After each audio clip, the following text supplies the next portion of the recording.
At the dawn of the universal creation, a great sacrifice was performed by the leaders of mankind, namely Marichi, Daksa, and Vasistha. All great personalities, powerful sages, philosophers, and demigods, along with their followers, assembled at the sacrificial arena. Lord Brahma, the creator, and Lord Shiva, the destroyer of this universe, were also present. When Daksa, the leader of the Prajapatis, the first progenitors of the universe, entered into the assembly, his bodily luster was so bright that practically everyone else present seemed insignificant. Influenced by Daksa's luster, they gave up their places immediately and stood in respect. Lord Brahma is considered to be the first living entity of this universe and the creator of all the material planets and entities. Lord Brahma is directly empowered by the original Supreme Personality of Godhead, Sri Krishna, or Vishnu, and so he was logically presiding at the head of the assembly. Although Lord Brahma did not arise to honor Daksa, he adequately welcomed him with words and asked him to take a seat of honor. Lord Shiva alone remained seated, without showing any respect to the effulgent Prajapati. Daksa was very offended upon seeing Lord Shiva sitting there, and instead of taking his seat, Daksa began to speak strongly. All sages, Brahmins, and fire gods present here, please hear me with attention as I am speaking about the manners of gentle persons, and I am not speaking out of ignorance or envy. Daksa very tactfully presented to the assembly that he was going to make a sensible speech, and not out of enviousness. Although he was speaking like a man in ignorance, by intending to attack Lord Shiva's behavior, and although all present were perfectly aware of Lord Shiva's exalted position, yet Daksa was so envious that he tried to cover his poisonous statements with a plea for gentleness and non-enviousness. He then launched verbally into Lord Shiva, and said that he had ruined the good name of the demigods, and that he is unclean. Although Lord Shiva has already accepted a position subordinate to me by marrying my daughter, yet he is not respectful to his father-in-law. The fact was that Lord Shiva's wife, Sati, was the daughter of Daksa, and they had married under the instructions of Lord Shiva's father, Lord Brahma. Since Lord Shiva was actually the son-in-law of Daksa, one might well ask, why did he not stand up and pay his respects when Daksa arrived? And that might have prevented the total Holocaust, which, as we shall see, soon followed.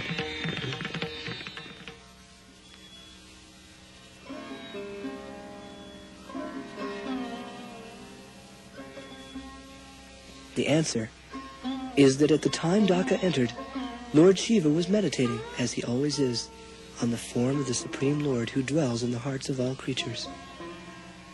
As the greatest devotee of the Lord, he was in trance of ecstasy, meditating on the one God of all being and non-being, who alone is factually worthy of all of our reverence. In meditation, he might not have seen Daksa enter the arena of sacrifice, but Daksa took the opportunity of cursing him because he was holding an envious attitude towards Lord Shiva. Shiva remains in the filthiest of places, like the crematorium, and his companions are ghosts and demons, and he remains like a madman. He never bathes regularly, and he puts on a garland made of skulls of dead bodies around his neck for ornamentation. He is very dear to the crazy beings in the modes of ignorance, and on the request of Lord Brahma, I handed over my chaste daughter to him, although he is devoid of all cleanliness, and his heart is filled with nasty things. Actually, Lord Shiva is very kind to persons who are in the darkness of the mode of ignorance, the drunkards, the madmen, and the unclean. He is so compassionate upon the lowest of the low that he gives such creatures shelter and gradually makes them elevated to spiritual understanding. This is the explanation of Lord Shiva's transcendental position. Daksa cursed Lord Shiva out of envy, and he called him the lowest of the demigods, and not worth being offered oblation or taking part in the sacrifice. Daksa was a very powerful mystic Brahmin, but under the deadly influence of anger, he declared that he could not bear to carry on in the presence of the unclean Lord Shiva, and so he left the area of sacrifice. All the sages and Lord Brahma beseeched Daksa. My dear Daksa, please do not leave our company. Why, what would the sacrifice be without your presence? Yes, Daksa, please stay. The fire sacrifice cannot possibly continue without your presence. My dear Daksa, Please do not leave our company. How can the sacrifice go on without you? No, he has ruined my sacrifice. He is contaminated with his filthy presence. But in spite of I would all not such stay here, requests, and for all the Daksa left the place under the effect of cruel anger. In the Bhagavad Gita, it is advised that anyone interested in spiritual advancement must avoid lust, anger, and passion. But Daksa was attacked by all three. Daksa is a despicable fool. He does not understand the transcendental Nandakeshwar, who was one of the chief associates and disciples of Lord Shiva, was also caught in the evil influence of anger, and he cursed Daksa, as well as the Brahmins there who merely sat by. Nandakeshwar, in his anger, did not follow the example of Lord Shiva, who was silent and tolerant. Ignited by the envy of Daksa, Nandakeshwar wrongly accused the Brahmins present there in a non-discriminate condemnation. The whole issue became so complicated that those who were not strong enough forgot their positions, and cursing and counter-cursing went on in the great assembly. You're a hypocrite and a bigger fool than any of You're a us. bigger fool than any of us. You're all a bunch of raving maniacs. I curse you and curse you again. And I counter-curse you. And I curse you and curse you all. I curse you and curse. May your nose fall off in the next week. And the cursing and recursing was going on. Lord Shiva was silent and sober and didn't speak a word. Lord Shiva is described as always tolerant, but he became sorry at the unnecessary anger, and in order to stop them, he left the arena of sacrifice, and his disciples followed.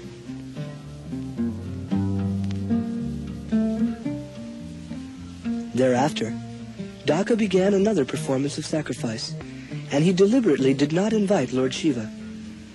Generally, although such sacrifices were meant for pleasing the Supreme Personality of Godhead, Vishnu, yet all the demigods, and especially Lord Brahma and Lord Shiva, were always invited. Otherwise, the sacrifice was not complete. But Daksa, being very proud of his position as the chief of the Prajapatis, and envious and inimical to Lord Shiva, thought to avoid him.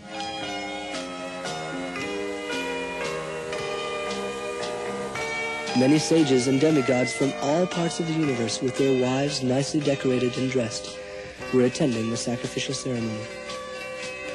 When Sati, the daughter of Daksa, saw that from all directions the beautiful wives in their fine clothing were going along with their husbands in airplanes, she too became anxious to go, and she approached her husband. My dear Lord Shiva, if you desire to go to the ceremony, then we could go, even without an invitation.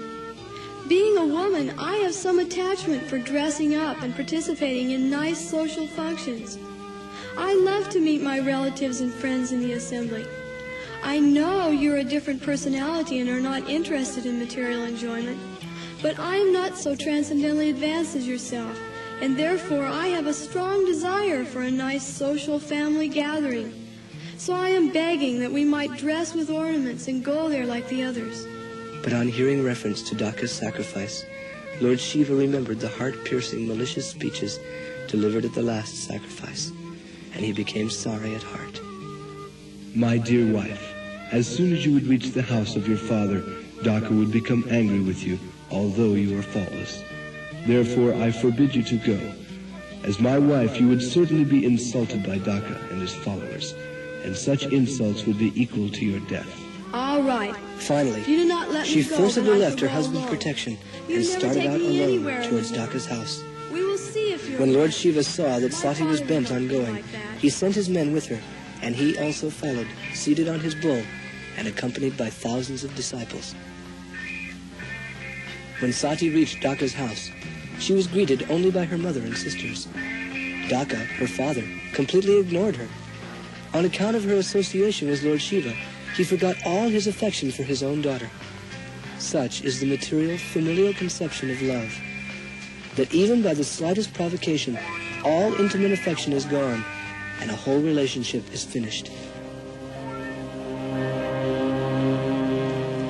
Sati was grieving over this insult, and at the same time, as she looked over the arena of sacrifice, she saw that there was no oblation or sacrificial offering being made to Lord Shiva.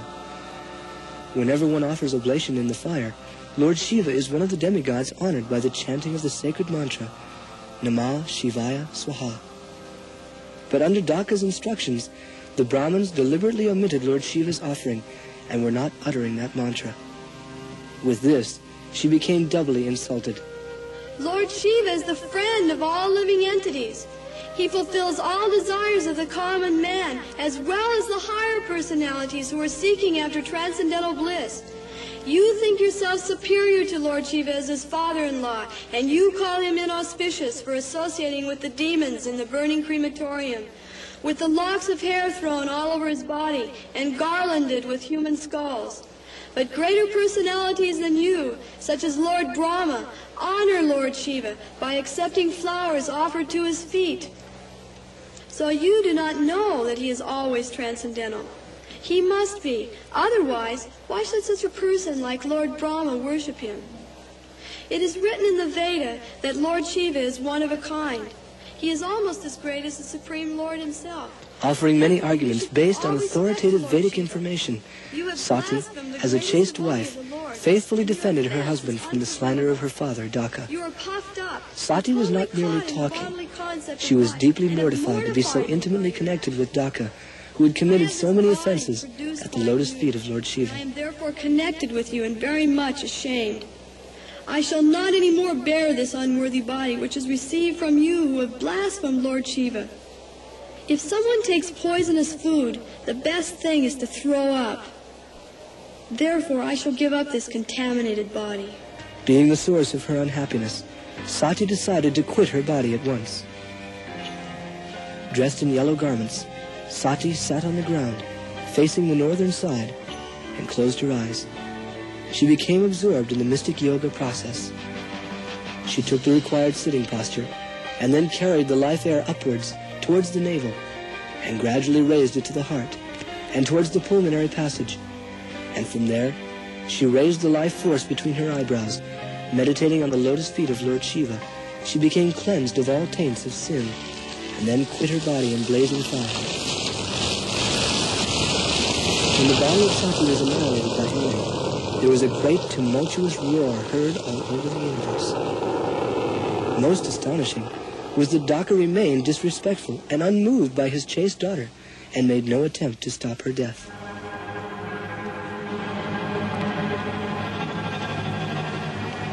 Lord Shiva was at a distance from the sacrifice, but when he was informed that his wife was dead due to Daksa's insult, and that his associate soldiers had been driven away, he became angry. Lord Shiva, in anger, pressed his lips with his teeth, and from a bunch of hair on his head, he snatched a piece of hair that blazed like fire, and laughing like a madman, he dashed the hair onto the ground. Suddenly, there appeared a personality as tall as the sky, equipped with thousands of weapons and arms, of a black color and as bright as 3 suns.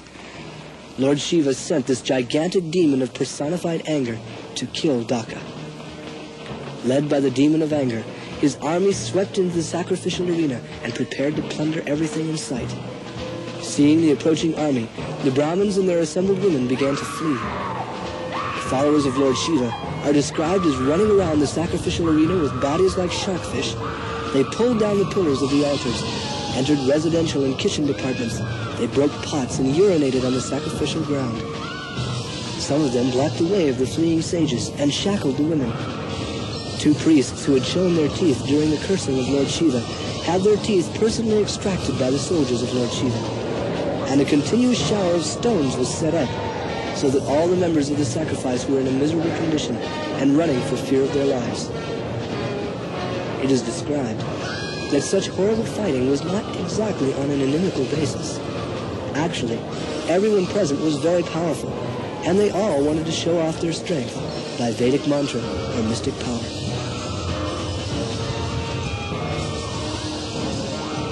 Finally, Daksa himself was beheaded by the gigantic personality created by Lord Shiva. The party of Lord Shiva gave out joyful explanations, and the Brahmins in charge of the sacrifice also exclaimed, but in grief, at the death of Daksa in such a manner. Daksa's head was thrown on the sacrificial fire, and the whole area was set on fire by the followers of Lord Shiva, who then departed for their master's place.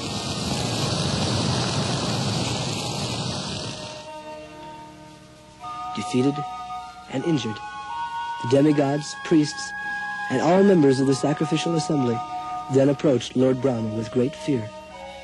They offered their obeisances and spoke in detail to him of all that had happened. Lord Brahma already knew what had happened, and having known beforehand, he did not attend the sacrifice. When he had heard everything from the members, he began to chastise them for their puffed-up attitude. You cannot have happiness if you blaspheme great personalities like Lord Shiva. Actually, it was good that Daksa was killed. Otherwise, without that punishment, he would have committed more and more offenses and would have been entangled more in future lives. But actually, Lord Shiva has an easy and compassionate nature. If you go to him without any reservation of mind and surrender unto him and ask to be excused at his lotus feet, he is very easily pleased, and it will be very nice. He has recently lost his wife and is afflicted by the unkind words of Daksa. So go and beg his pardon, who is so powerful that by his anger all the planets can be destroyed. Lord Shiva was indeed pacified by this, and he spoke very kindly to the Brahmins. My dear Brahmins, I do not mind the offenses created by the demigods because they are childish and less intelligent, and I do not take a serious view of it. But whatever I have done is just to punish them in order to set them right. By this, Lord Shiva expressed his desire for everyone's welfare, and asserted that he had only chastised in a way that a father punishes his son, and not as an enemy. All the priest's injuries were gradually healed, and even Daksa was revived to life by Lord Shiva's placing the head of a goat on his body. Although he had a goat's head and a human body, Daksa was revived in his original individual consciousness. When he saw Lord Shiva, just by his presence, Daksa became purified in mind. Tears rolled from his eyes, and he was finally sorry and affected by the death of his daughter Sati. He could hardly express himself in prayers, overwhelmed with non-duplicitous love and respect for Lord Shiva. My dear Lord Shiva, although I was punished by you for my ignorance, I understand that you have not withdrawn your mercy. Please, therefore, forgive my wretched acts. After begging their forgiveness from Lord Shiva, and with the permission of Lord Brahma, Daksa again began the sacrifice in the regular way with fire and oblations. And first, they offered oblations of the holy name of the Supreme Personality of Godhead, Vishnu, in order to make the whole situation purified. Goswami A.C. Bhaktivedanta writes in this matter, performance of sacrifice is very difficult, especially in this age of Kali, the age of quarrel. Those who are intelligent know that it is neither possible to perform the costly sacrifices nor to invite the demigods to participate. Therefore, in this age, the Srimad Bhagavatam recommends Sankirtan, the chanting of the holy names, as the means to keep the balance of social peace and prosperity, and to attain spiritual perfection. Sankirtan means to chant the holy names, Hare Krishna, Krishna Krishna, Hare Hare, Hare Rama, Rama Rama, Hare Hare, and to invite people to join and distribute sumptuous feasting or prasadam. This sacrifice will automatically please all the demigods, and there will be peace and prosperity throughout the world. Hare Hare